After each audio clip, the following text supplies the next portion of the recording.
Je suis Françoise Brouillot-Sautas, docteur en histoire grâce aux eaux d'Évian, puisque j'ai fait ma thèse il y a déjà de nombreuses années sur les eaux d'Évian, depuis la découverte de la source Cachat jusque dans les années qui ont précédé la Première Guerre mondiale. Et puis par la suite, j'ai continué les recherches, puisque cette histoire est passionnante, sur la période qui va jusqu'à la Seconde Guerre mondiale avec l'expansion du thermalisme des années 30.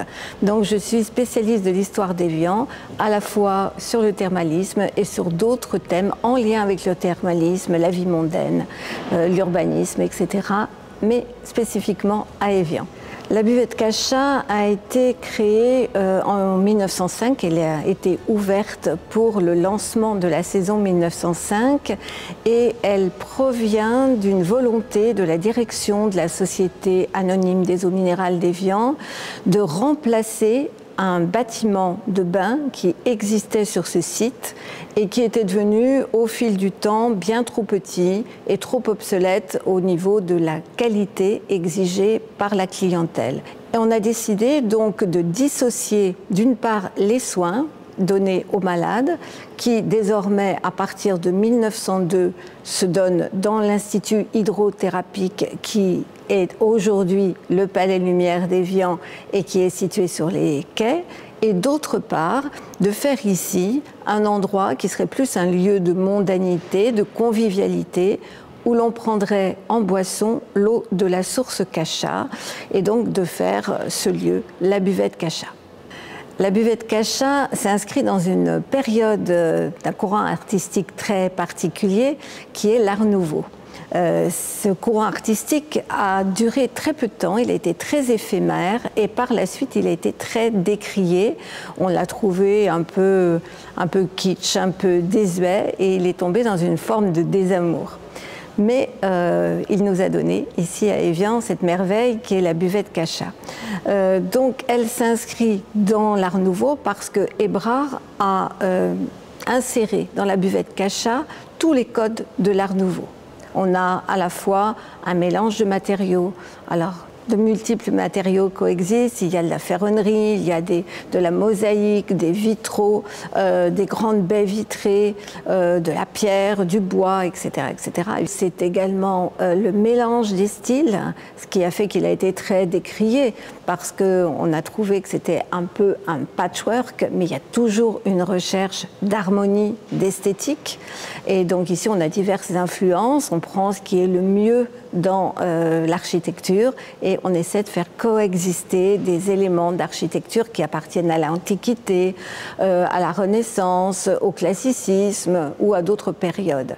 On a aussi évidemment les thèmes récurrents de l'Art Nouveau qui sont la nature et la femme, les femmes qui deviennent fleurs ou éléments de la nature qui se transforme en femme, qui commence en plante et qui finit en femme, les femmes lianes, etc. Il y a aussi dans l'Art Nouveau une volonté, particulièrement chez l'architecte de la buvette Cachat, c'est-à-dire Albert Hébrard, d'allier le beau et l'utile. La buvette Cachat est très particulière en ce qu'elle apporte, par le travail de la lumière et des couleurs, une grande gaieté, une grande luminosité. Et les éléments décoratifs les plus marquants, c'est bien entendu les vitraux, les grands vitraux qui sont de couleurs, donc avec des couleurs qui sont récurrentes, qui sont l'orangé, le violet, le vert, le jaune. On retrouve toutes ces couleurs dans la grande toile d'Albert Besnard qui se trouve derrière moi et qui reprend ces codes couleurs. Les grandes baies vitrées aussi sont très caractéristiques puisqu'elles sont travaillées en bow window, qu'une partie d'elles sont des verres, sont composées de verres verts, de couleur verte, ce qui donne une lumière très particulière. Et elles ont aussi une dimension qui est à peu près inégalée. Hein. C'est très rare d'avoir des beaux windows travaillés comme ça en arrondi, et puis qui soient aussi grandes. Et puis, il y a également le travail des courbes. Donc, on en parle dans les beaux windows, on en parle aussi dans beaucoup d'autres éléments, comme le grand escalier, courbe et contre-courbe. Alors, la statue apothéose de la source Cachat a été commandée à un statuaire parisien qui s'appelle Charles Bellard, qui avait déjà réalisé des statues pour le grand hall de l'établissement hydrothérapique. Il y a en effet 4 statues, comme celle-ci, en pierre blanche de Poitiers. C'est une pierre qui va devenir de plus en plus blanche au fil du temps et qui montre bien cette idée de pureté des eaux, de pureté de la source. Elle personnifie la source Cachat. Donc on voit une jeune nymphe qui émerge d'un bosquet de verdure, de nature, et qui s'éveille en quelque sorte à la vie par la grâce des eaux. Alors là aussi, c'est une statue qui a une position alanguie. C'est une femme qui a une position déhanchée et qui est toute en courbe et en contre-courbe. Donc elle est à la fois Art Nouveau et elle s'inscrit parfaitement dans le cadre de la buvette Cachat. Alors il faut savoir qu'elle était placée sur un socle autour duquel il y avait une balustrade, à l'intérieur de laquelle se tenaient les donneuses d'eau, et que par les 4 robinets qui étaient incrustés dans le socle sortait l'eau de la source Cachat que l'on faisait évidemment boire aux curistes et aux visiteurs. Donc chacun déambulait ici avec son verre à la main. Pour les Évianais, il me semble que la buvette Cachat, c'est vraiment un point d'ancrage.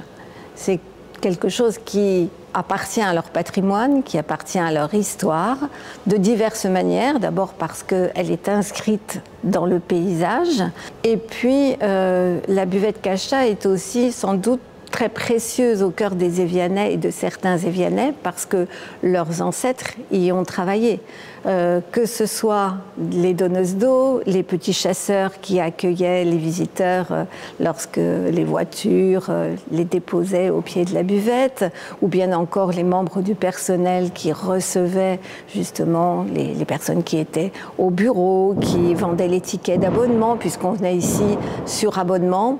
Donc abonnement d'une journée, abonnement d'une semaine, abonnement d'un mois ou pour la saison, en fonction du temps où l'on restait en séjour. Donc il y avait tout un tas de personnes qui ont travaillé à la buvette Cachat ou qui ont travaillé à la manutention des eaux qui étaient toutes proches. Donc c'est vraiment quelque chose d'important, à la fois pour le patrimoine, pour les amoureux de l'art que sont les Évianais. Je pense que les Évianais ont une formation au goût et à la beauté toute particulière au travers des monuments qu'ils ont encore dans leur ville. Alors la première fois où je suis entrée dans la buvette Cachat, on ne voyait pas la coupole, on ne voyait pas la charpente. La buvette était entièrement occupée par les bureaux de la Société des eaux qui avaient cloisonné l'espace. Donc il y avait de nombreux bureaux, il y avait des plafonds bien sûr dans ces bureaux. Et pour monter voir la charpente, il fallait prendre un petit escalier sur le côté minuscule comme une échelle de meunier. Et là, on découvrait la charpente. Et évidemment, c'est très particulier pour moi de voir aujourd'hui la restauration de la buvette Cachat, de voir tout l'espace déjà dégagé, de voir à quel point le savoir-faire des artisans d'aujourd'hui peut contribuer à tisser ces liens avec le passé et à refaire à l'identique, avec une ferveur, je pense, identique à celle qui a présidé à la construction de la buvette, de restaurer cette buvette pour la restituer au patrimoine évianais et au patrimoine lémanique dans son ensemble. Ce qui est important à mon sens, c'est la pérennité de ce bâtiment, le fait qu'il traverse le temps, qu'il traverse les époques, qu'il apporte de la beauté à tous ceux qui viendront le contempler, et qu'il soit aussi conforme à sa destination première, c'est-à-dire un lieu de rencontre, de réunion, de convivialité, qu'on continue à vibrer lorsqu'on rentre dans la buvette Cachat, qu'on continue à avoir cet effet instant suspendu, instant de grâce, quand on découvre toute cette beauté, que les générations qui nous suivront aient cette conscience à travers la buvette aussi de l'art, de la beauté, de l'importance du patrimoine, de l'importance de la transmission aussi, avec toutes les personnes qui ont travaillé dans la buvette, à la fois au début du XXe siècle jusqu'à aujourd'hui. Donc un lieu de vie, un lieu de plaisir, un lieu de culture. Déjà, des concerts sont donnés dans ce cadre magnifique de la buvette. Donc, je crois que la buvette a de beaux jours, de très beaux jours devant elle.